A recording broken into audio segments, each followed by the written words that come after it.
every human culture has a set of creation myths, but they're in the realm of mythology or religion or folklore, and they are, of course, all mutually inconsistent.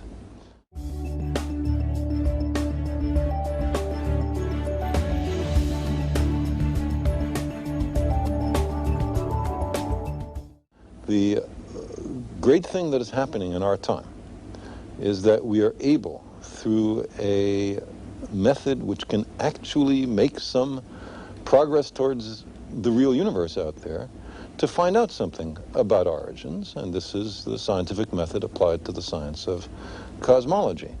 So I know that's not a direct answer to your question, but I thought it was more important to address the issue of feeling unhappy because it wasn't immediately understandable. Well, yes, I find that extremely soothing, actually, because it is a kind of sort of formidable task of grasping this that makes me want to retreat into trivial questions like, is this idea of predicting backwards going to put astrologers out of business? Nothing will put astrologers out of business. Well, alas. The viewers of this program do to make a difference in correcting these problems? They can make sure that candidates who don't understand and aren't deeply committed to ending and reversing the nuclear arms race, to stopping greenhouse warming, and to stopping the depletion of the ozonosphere, that those guys aren't, men and women, are not elected. It's not enough to have a candidate say, I'm an environmentalist. In what way are you an environmentalist, Mr. or Ms. candidate? Take a look at the most recent election.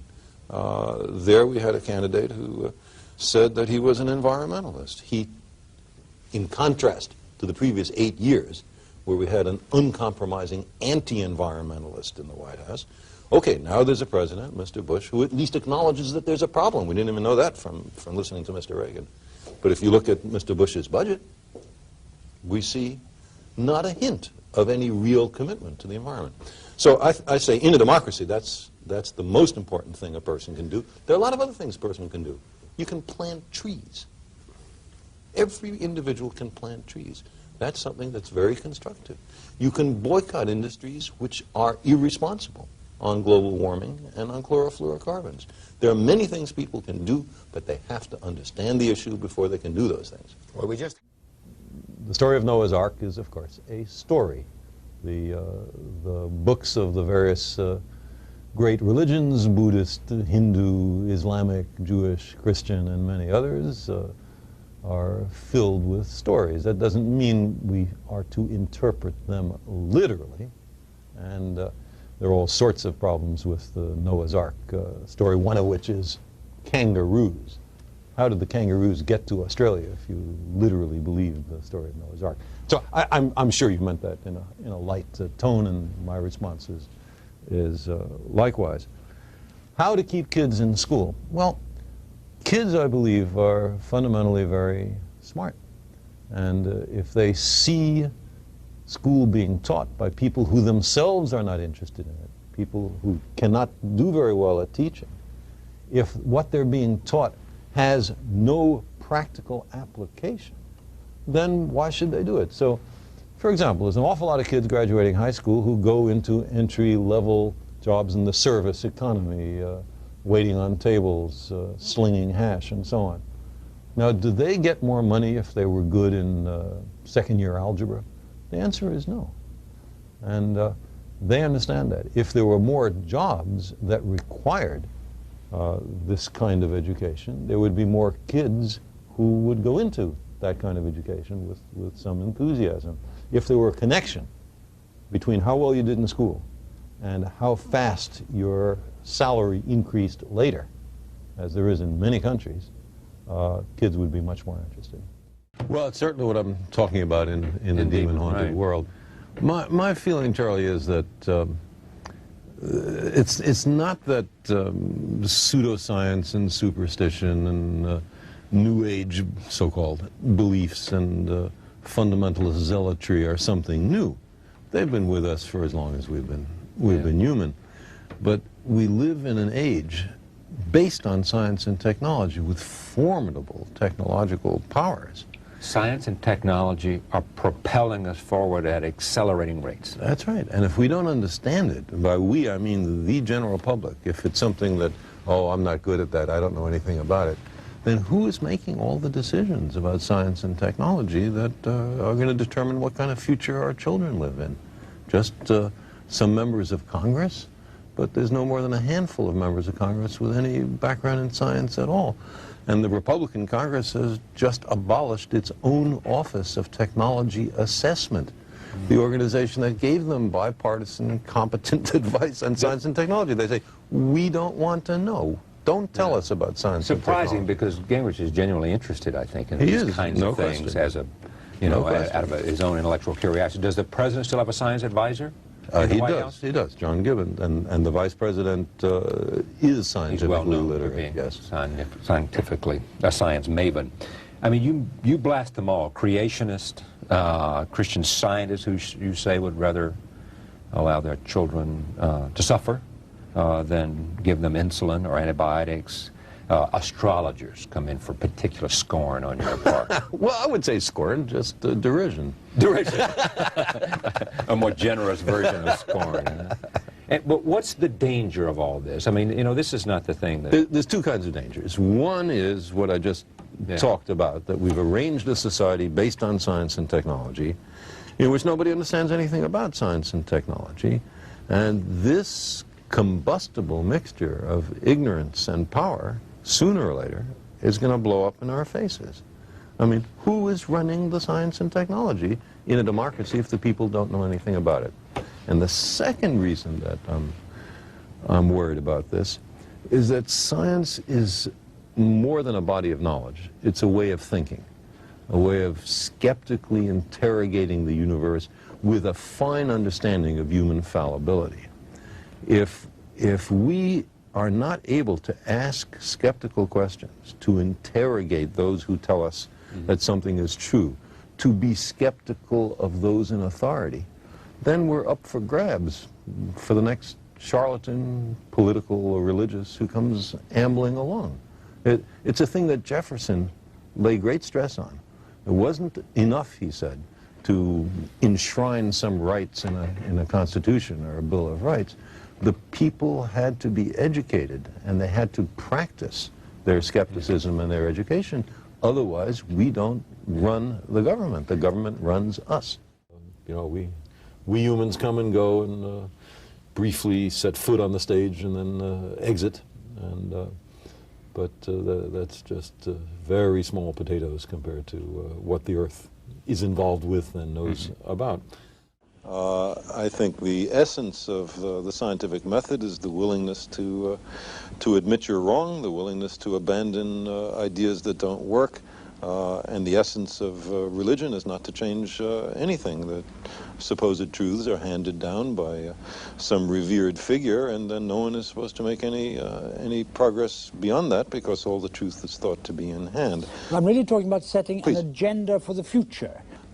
My sense is that the scientific way of thinking, questioning, some delicate mix of creative encouragement of new ideas and the most rigorous and skeptical scrutiny of new and old ideas, I think that is the path to the future, not just for science, but for all human institutions. We have to be willing to challenge because we are in desperate need of change. The resources is they went into increasing budgets for arms. Isn't that where the money went? That and making rich people richer. Those are the two places. Well, the thing about rich people, and being one, I guess, is the money all gets reinvested. If you've got money, you put it in the bank lends it out to people to buy homes or cars or whatever. Not poor people. But not poor people. Well, that's a good point. It tends to stay up at that highly stratified, very... More people get employed with capital formation and so forth. Are you a socialist? I'm not sure what a socialist is, well, but I believe that the government has a responsibility to care for the people. I'm not talking about dole. I'm talking about making people self-reliant, people able to take care of themselves. There are countries which are perfectly able to do that. The United States is an extremely rich country. It's perfectly able to do that. It chooses not to. It chooses to have homeless people. It chooses...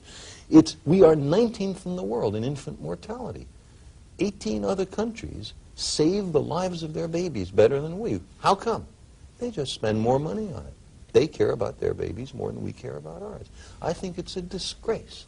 And this country has vast wealth. You just look at what something like Star Wars, the money spent on Star Wars, already spent $20 billion on it. If these guys are permitted to go ahead, they will spend $1 trillion on Star Wars. Think of what that money could be used for, to educate, to help, to bring people up to a sense of self-confidence, to improve not just the happiness of people in America, but their economic standing, to improve the competitiveness of the United States compared to other countries. We are using money for the wrong stuff. Well, it's always used as an argument to make no changes whatever. Any change will lose jobs. So, for example, the A-12, the Navy fighter that was just canceled because it was absurdly over its cost estimates. There will be thousands of aerospace workers who will lose their jobs. Is that a good reason to pour additional billions of dollars into this rat hole? No, it's not. And if we were really concerned about losing jobs, we would have a federal job retraining program. We would have much better education at all levels in science and technology so people could move from one job to another. But we're not interested in that. The losing job argument is just trotted out for political convenience so that we don't have to make a change. No question, there are massive changes needed.